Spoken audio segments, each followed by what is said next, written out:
Purpose Month. So today my talk is answering the call within. Answering the call within. So you think about, what is purpose?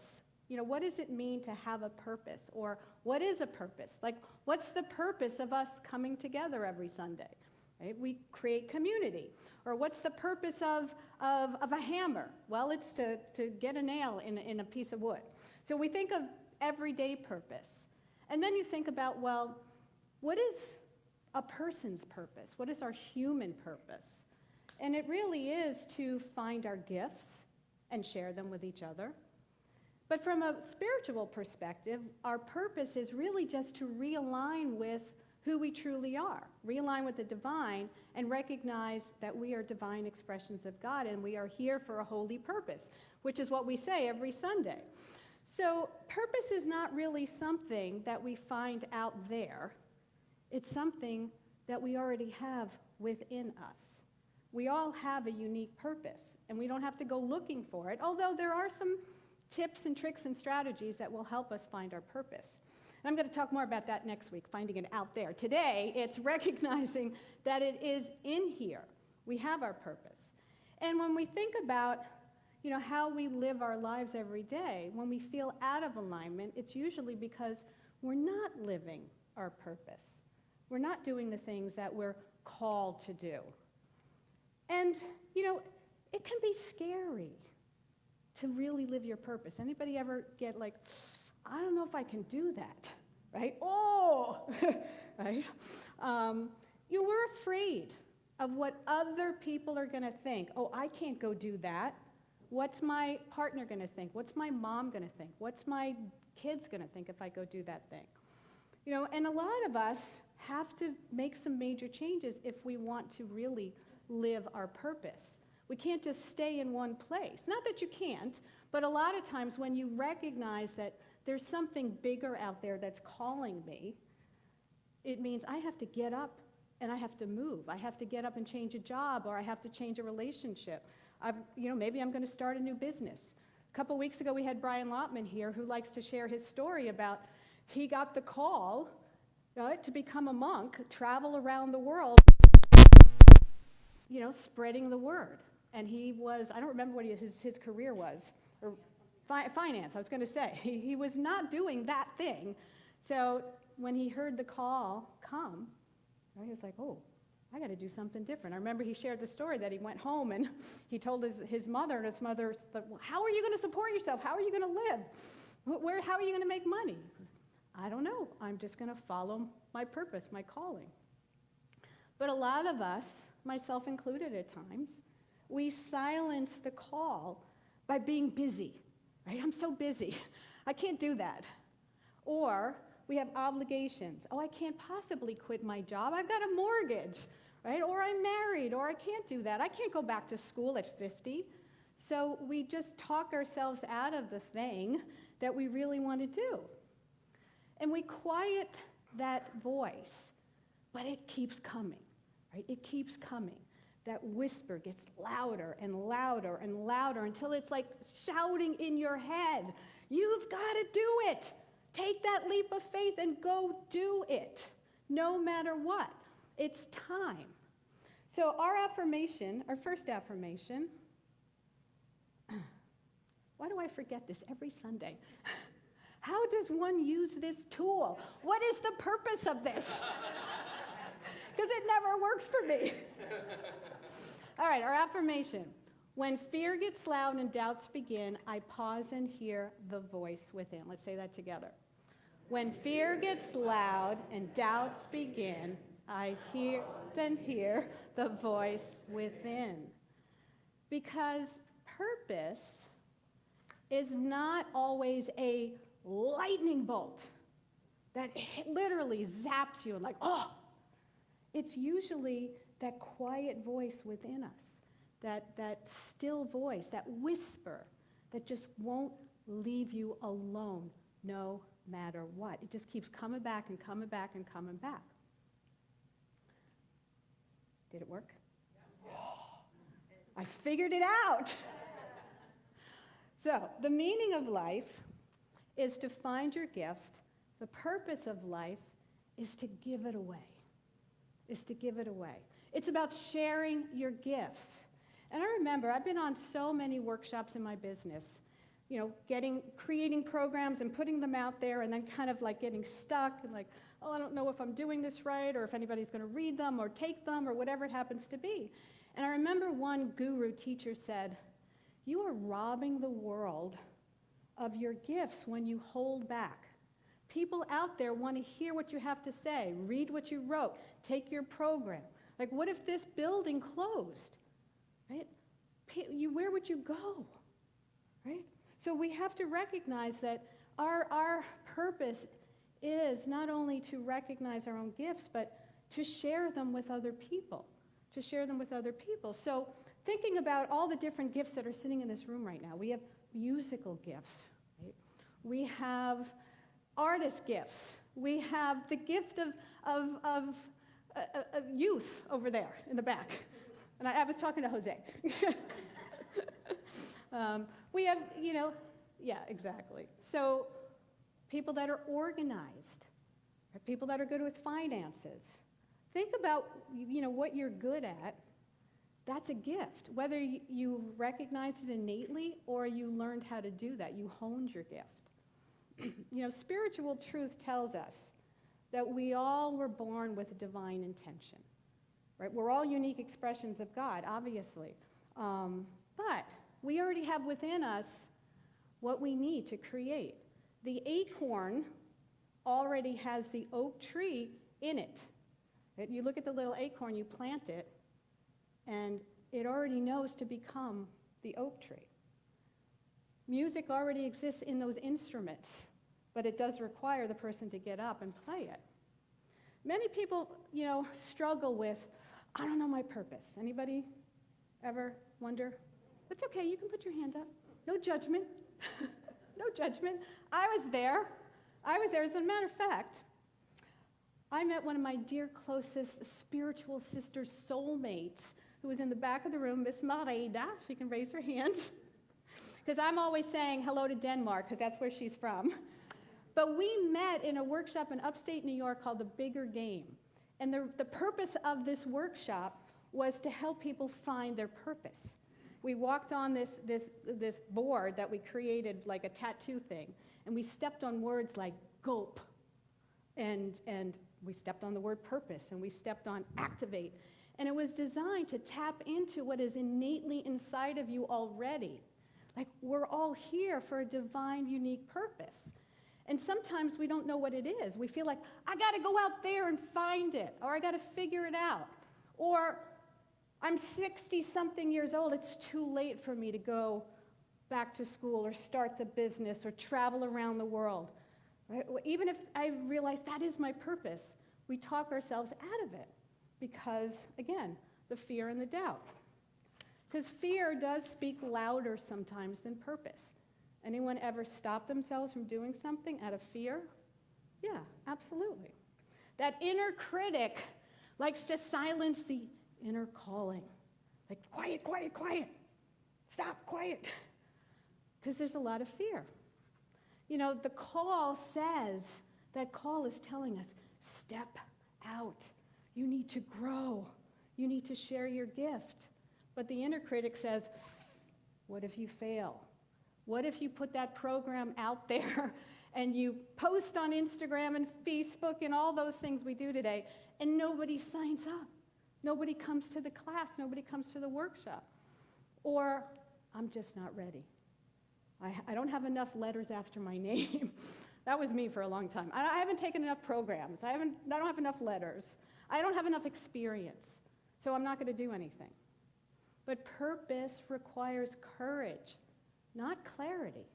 It just requires us to be courageous and step into ourselves. That's really what we're doing. We're stepping into ourselves. And if we're waiting for the perfect time, is there one? No! Right? Just like with having children. I'll never forget whoever told me that. There's never a perfect time. Just start. Have the family. Start the business. Go back to school. There's never a perfect time. It's always now. Now is the perfect time. And clarity does come from movement. Because when we're stuck, we're we don't know what we're doing. I feel like I'm in that cloud of pig pen, right? When I'm stuck, there's just all this, I can't see clearly. So movement is what gets us to see better. I don't know where I got this quote, it's not up there, but the path rarely lights up all at once. Usually the next step lights up after you take the current one. And it got me thinking about the supermarket frozen section. Has anybody ever been in a supermarket where you walk into the frozen section and it lights up as you go? I thought that was the coolest thing. It's like, how does it know that I'm here? Right, of course, lights, the light sensors do the same thing, but it's that same concept. The light is not going to come on until I move. The light that's by my garage does not come on until somebody walks in that pathway. So we have to be willing to take that step. Otherwise, we may just stay stuck, not knowing. So, deep within you is a voice that knows exactly who you are. It knows. Each of us, again, we're an original expression. Right? Jerry's singing is different than Katie's singing. Certainly different from what I'm going to sing, which you don't want to hear. So how many of you are familiar with a strategy, a tool, an organization called human design? Okay, ooh, quite a number of folks here today. So human design, it's considered to be a modern spiritual tool. And what human design teaches and talks about and helps you figure out is what your unique energetic expression is that you came into this world. And you can take a free assessment and learn whether you're a manifestor or a reflector or a manifestor generator, which is what I am. Because the purpose, our purpose, is not to copy somebody else. And I've shared that before too. When I first started speaking, I wanted to be exactly like my minister. I wanted to write my talks the way he did. I wanted to present the way he did. I wanted to be just like him. But I'm not him. I can't be him. I can only be me. Goofy, silly, funny, serious, whatever I'm in that moment. That's me. And each and every one of us, we may look to other people as mentors, as guides. We want to be like them, but our own unique expression of them. So, again, our purpose is recognizing our own divine blueprint. Ooh, everybody take a nice deep breath. It is hot in here. Now, the thing is, when we are in alignment with our divine purpose, we feel at peace. We feel joyful. We feel happy. It's when we're out of alignment that we start being resentful, angry, upset. We start getting sick. We say, what is the purpose of life? Anyone ever say that? What is the purpose? What is the purpose? Now, Jesus said our purpose is to shine our light. So, let me just read a little passage from Divine Audacity, which is about our 12 powers. So, Jesus' purpose in his day is your purpose and my purpose in ours. To be the light of the world. We plug into source or one mind or God and derive from the source our spiritual capabilities that we express in common human circumstances. And he goes on to talk about how we attune to all of our powers. But if our true purpose, our true spiritual purpose, is to be the light, then we can express that light in any way. We can express that light in any way.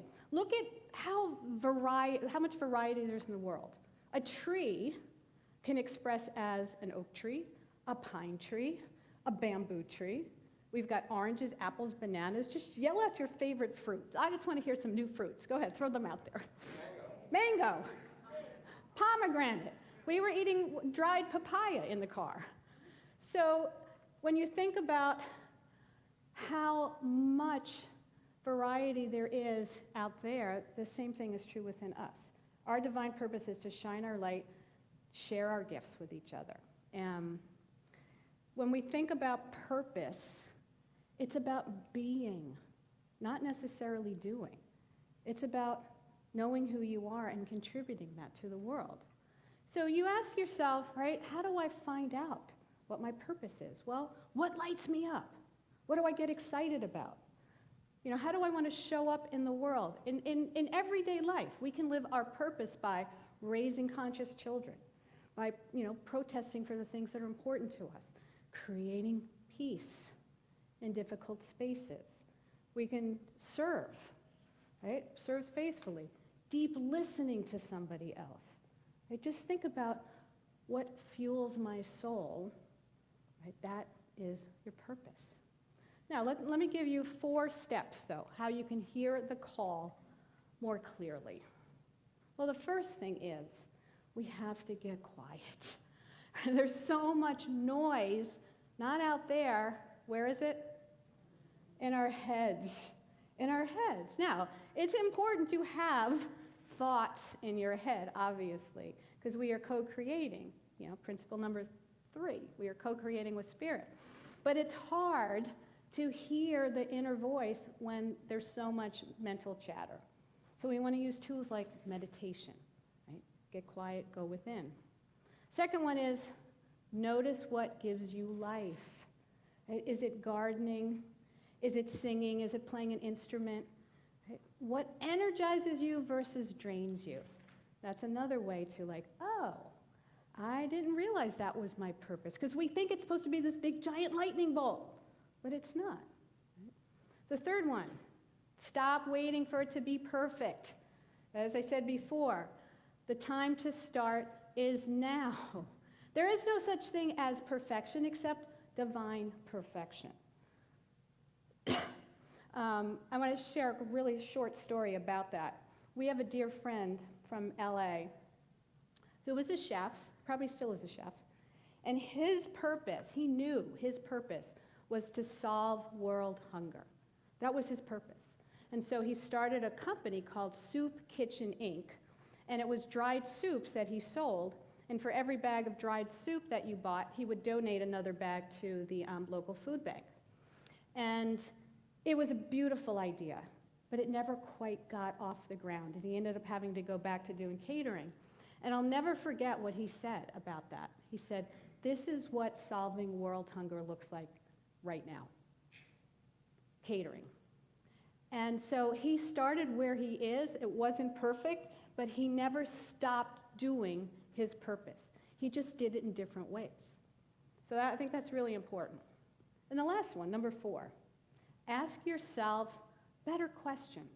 Instead of, what should I do with my life? Anyone have kids that ask you that, to come out of, go to school, come out of school? I don't know what to do, Mom. I don't know what to do with my life. Instead, ask yourself, how can I serve what's already within me? It's already there. That acorn is there. So how can I serve what's already in me? So through prayer, for example. So we look at these 4 steps. Again, number 1, got to get quiet. You got to pay attention to what fuels your soul, what energizes you. Don't wait. Just jump in. Just jump in and just keep asking those questions. Just keep asking those questions. Listen to the voice. So our lesson today, the voice within is Spirit. It is Spirit calling you. Got to listen. And once again, we have to recognize that we are living our purpose when we live on purpose. That we are all here on purpose. So a fish fails to climb a tree. Anybody ever see a fish climb a tree? I haven't. Maybe an octopus. Anybody see that Netflix movie? Yeah, that's incredible. Oh my gosh, right? But a fish will not climb a tree any more than an eagle will be able to swim underneath the water like a dolphin. So we should stop trying to copy other people. Again, we have to honor how we were uniquely designed. Whether we use prayer, whether we use meditation, whether we use modern spiritual tools like human design, there's so many things out there that can support us. The key is Never stop living your purpose. The message is the same. The message is